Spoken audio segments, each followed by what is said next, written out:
This is just a quick video to show you how Unhook works. It's a pretty simple extension and pretty useful if you're using YouTube in the classroom. So first of all, we're going to install it so you can see what it looks like.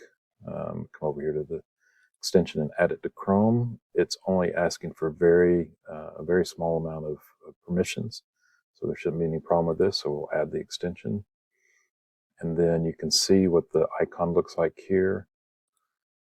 You can pin that icon so that you can see it up here more easily by clicking on this puzzle, scrolling down until you find that, and there it is for me, and just clicking this pin button.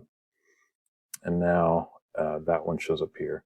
You can also move these around, so if I want that one close to the front, I can click and drag it up to the front so it's closer.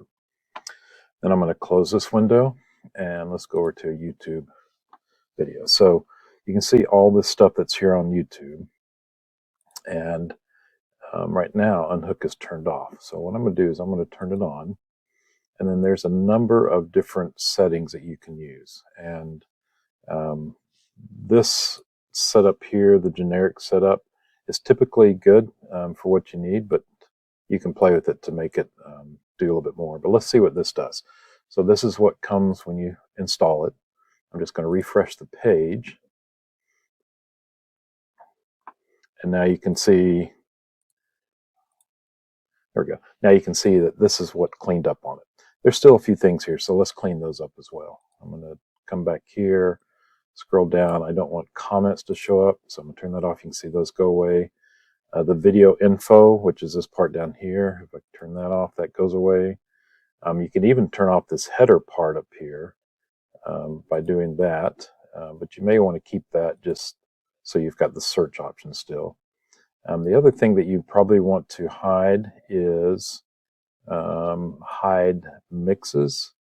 I believe that's what shows up at the end of the video, and let's just try this to make sure. So you can see now this is a very clean page. You don't see any of the extemporaneous stuff there. And let's go all the way to the end. And you can see that there's nothing showing at the end now. So let's look one more time. In-screen feeds, I'm sorry, that's what it is. So if I was to turn that off, you can see where those things pop up at the end. If you turn that off, you don't see those. So again, looks like pretty much everything was in the default, but you can play with this to see, to turn on and off the things that you want. And then when you're done using it, if you don't want it on all the time, it's very simple to come up here and just turn it off. You get back to the beginning, and then when you want to use it with the class, just turn it on again. You may have to refresh the page sometimes to get it to do this, but then that's it. I hope this is useful. If you got any questions, just let us know.